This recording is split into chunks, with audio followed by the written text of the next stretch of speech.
فرقے میں تبدیل ہوئی. تو پہلا سرقہ جو ہمارے سامنے آج ہمارے گھروں میں ہوتا ہے یہ ادھر ہی سے اس کی بنیاد بنی. آپ سرقے کو جب کھولیں تو اس میں سے بو آتی ہے کیونکہ اس کی جو بساط ہے یا اس کے جو فارم ہے وہ شراب سے نکلی, تو اس لیے اس میں ایسا رہتا ہے.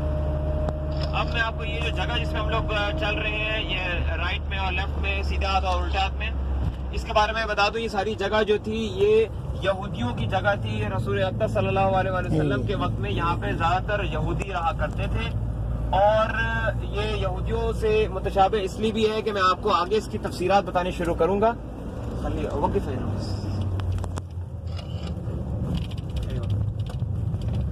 تو یہاں پہ میں آپ کو اب سلسلہ وار بتانا شروع کروں گا. آپ اپنے الٹے ہاتھ پہ دیکھیں ایک اورنج رنگ کا ایک بورڈ لگا ہوا ہے, سائن بورڈ لگا ہوا ہے, نظر آ رہا ہے.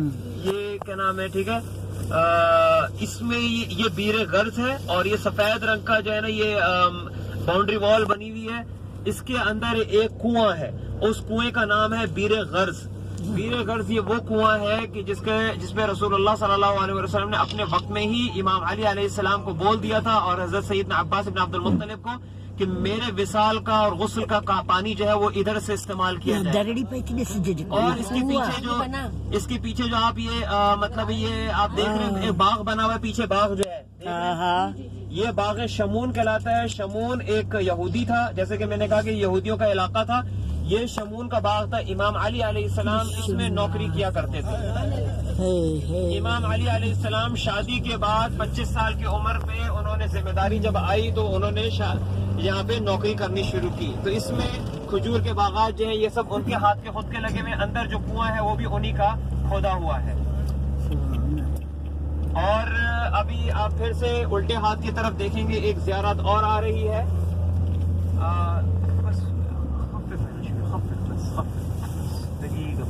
یہ آپ الٹے ہاتھ پہ آپ دیکھیں ایک محراب تھوڑا سا اوپر کر کے بنا ہوا ہے. یہ ایک مدرسہ ہے, مدرسہ قرآنیہ لکھا ہوا آپ دیکھ رہے ہیں. ایک محراب تھوڑا اوپر سے بنا ہوا ہے. یہ وہ جگہ ہے کہ جہاں پہ سیدہ سلام اللہ علیہا کی کہانی آپ سنتے ہوں گے کہ وہ ایک یہودی کے گھر پہ گئیں اور دلہن جو تھی وہ مر گئی تھی ان کے جانے سے. تو مطلب وہ سارا جو واقعہ تھا وہ ادھر ہوا تھا, اور وہ جو مطلب قبیلے کا سردار تھا وہ یہودی, چونکہ میں نے آپ کو بتایا کہ یہ سارا یہودیوں کا علاقہ تھا تو وہ اسی میں رہتے تھے.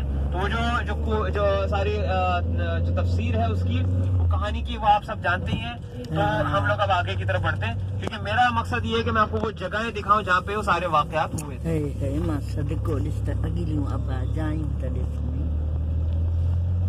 آپ اپنے سیدھے اسٹریٹ ابھی دیکھیں ایک باغ آ رہا ہے. یہ باغ ہے سلمان فارسی, حضرت سلمان فارسی سے منسوب ہے. اس کی تفسیر میں آپ کو بتاتا ہوں. الٹے ہاتھ پہ جو دیوار چل رہی ہے آپ اس کو بس صرف دیکھ لیں, لیکن یہ کہ میں صرف دکھانے کا مقصد یہ ہے کہ آگے جو میں بتاؤں گا تو مطلب آپ کے ذہن میں ہو کہ دیوار کیسی تھی جو کہ توڑ دی گئی ہے. یہ ایک بڑی ہی ضروری اور بڑی اہم ترین روایت میں آپ کو بتانے جا رہا ہوں. یہ اپنے الٹے ہاتھ پہ دیکھیں فینس بنی ہوئی ہے, فینس یہ جالے لگائے گئے ہیں, ٹھیک ہے. یہاں پر ایک جیسے وہ دیوار میں نے آپ کو دکھائی نا ویسے ہی دیوار تھی, 2 دیواریں تھی, ایک سیدھے ہاتھ پہ الٹے ہاتھ پہ آگے سے کھلا تھا, پیچھے سے بھی کھلا ہوا تھا.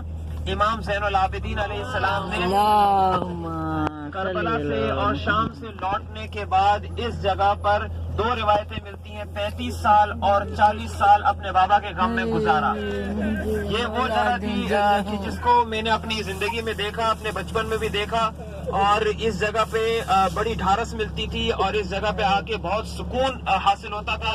جس جگہ کو امام علیہ السلام, یہ کنواں آپ دیکھ رہے ہیں, اس کنویں سے امام علیہ السلام پانی پیا کرتے تھے. اس کی کوئی مرمت نہیں کی گئی جس کی وجہ سے یہ رک گیا.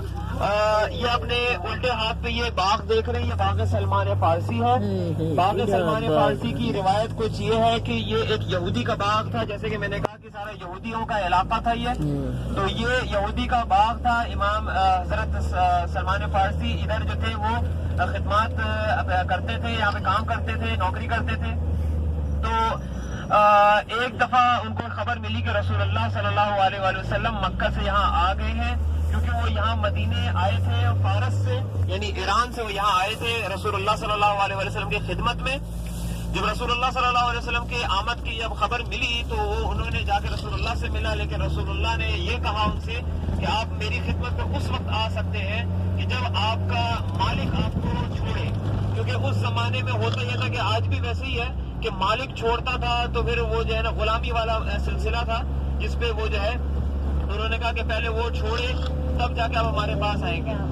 تو رسول اللہ صلی اللہ علیہ وآلہ وسلم کی اس حکم پہ جب وہ واپس آئے اور آ کے اس یہودی سے کہا کہ مجھے آپ جانے دو، تو اس نے جانے دینے سے انکار کر دیا۔ انہوں نے کہا نہیں، میں آپ کو جانے نہیں دوں گا، کیونکہ آپ بہت اچھے سے کام کرتے ہیں، آپ جیسا مطلب اچھا لائل جس کو اردو میں کہا جائے گا، یعنی کہ بہت وفادار آپ کو مجھے کہیں نہیں ملے گا۔